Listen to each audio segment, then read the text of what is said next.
Hello everyone, my apologies for not posting up a video recently. I've been really busy, particularly making silage.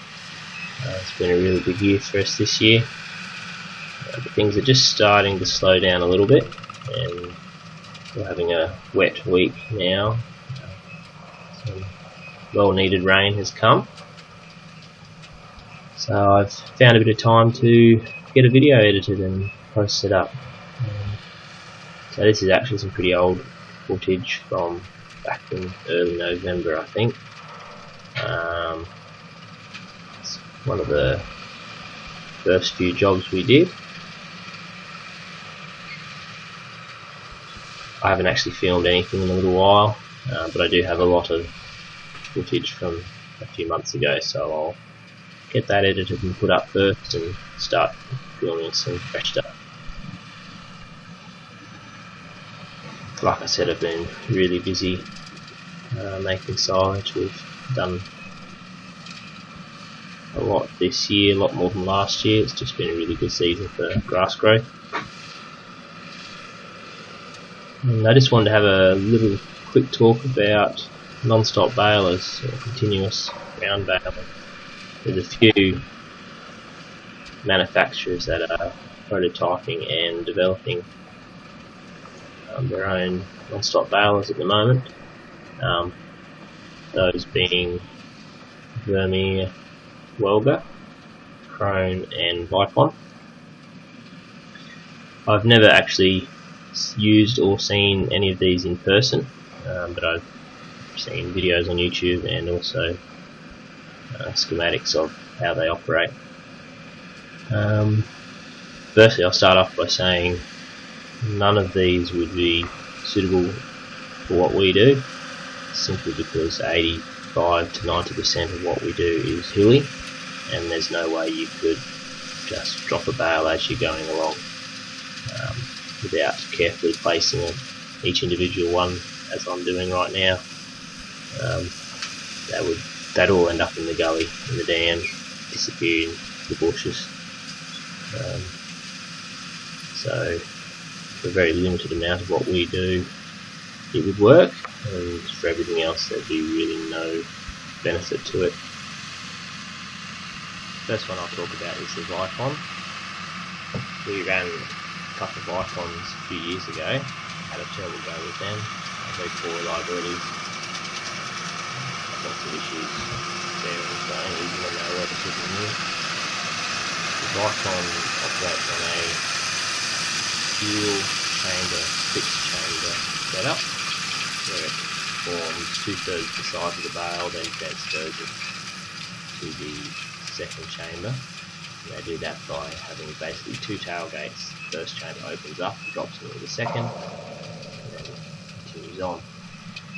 It looks like a very messy design to me. I think there'd be a lot of chance for plugging it up and just having a very dirty baler.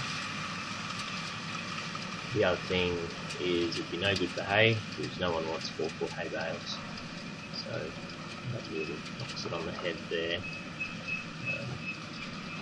The other thing with the Vicon and the Krone as well is that they are dual wrapper balers. Now we very rarely wrap in the paddock.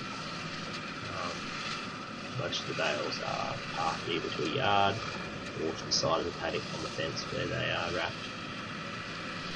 I'm not sure if either of those makers are going to provide a baler without the wrapper on the back.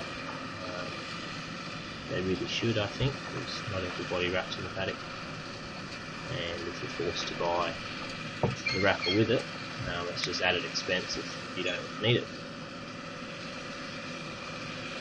The Krone is, I think, better than the Vicon in its design, but it does look very complicated and probably the most prone to blockages and bogging down due to that dual conveyor pre-chamber setup in a really heavy crop. I'm not sure if you have enough capacity there, you may have to back off the speed to give it time. Vicon and the Krone are both, I think, possibly hampered in that you've only got a certain amount of capacity while you're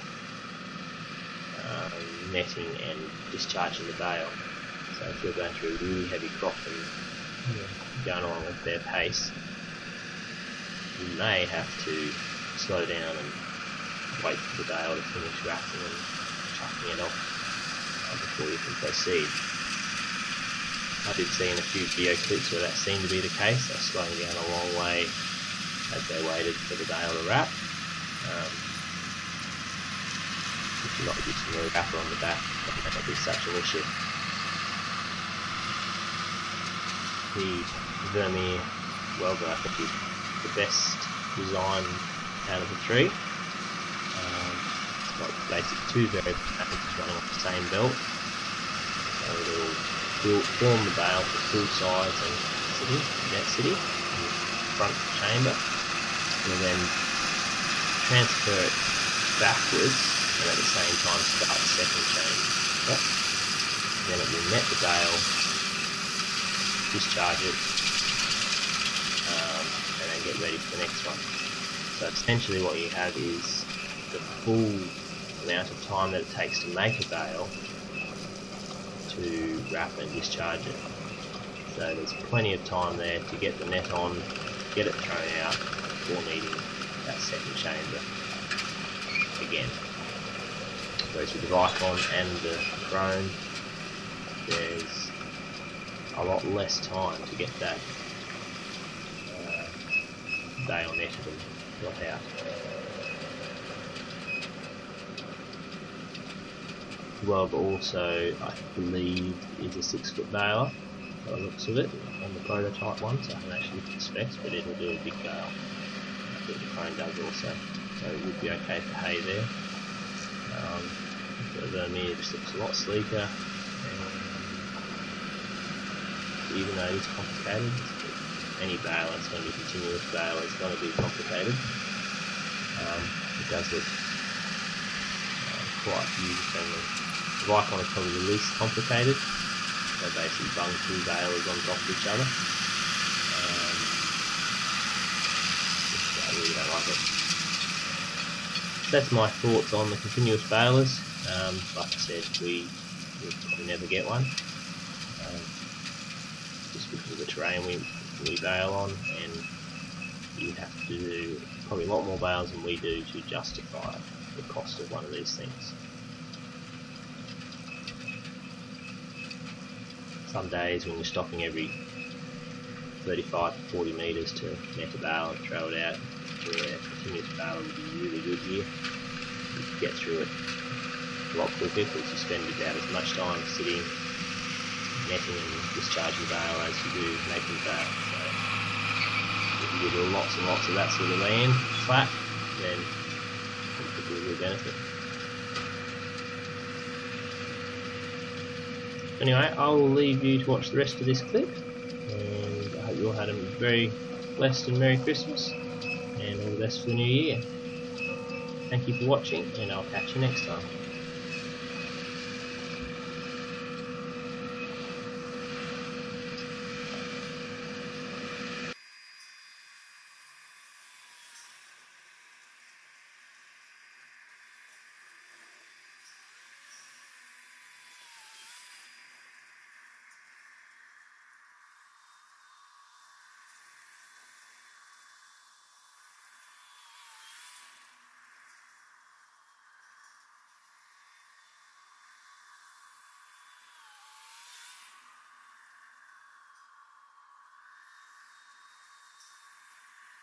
I'll show you how to change the net.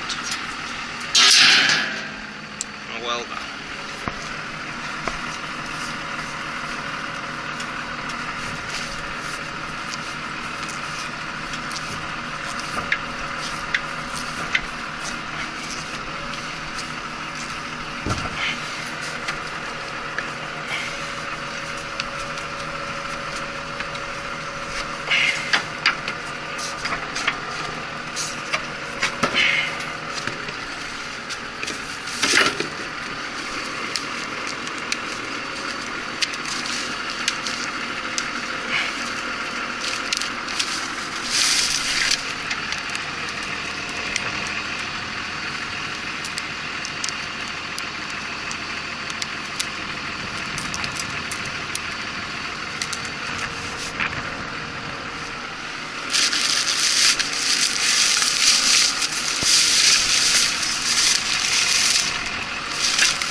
net facing the right way, just the other way.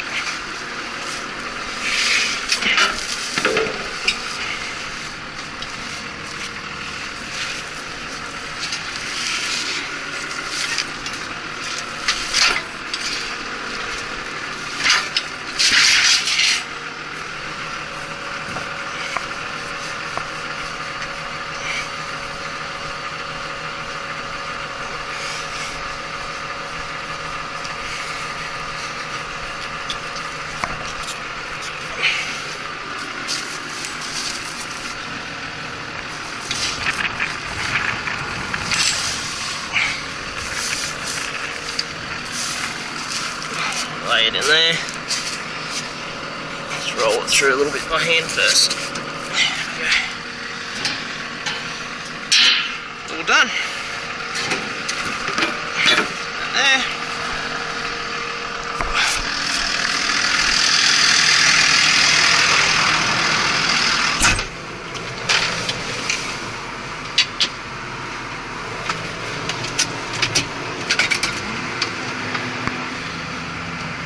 On to the next paddock.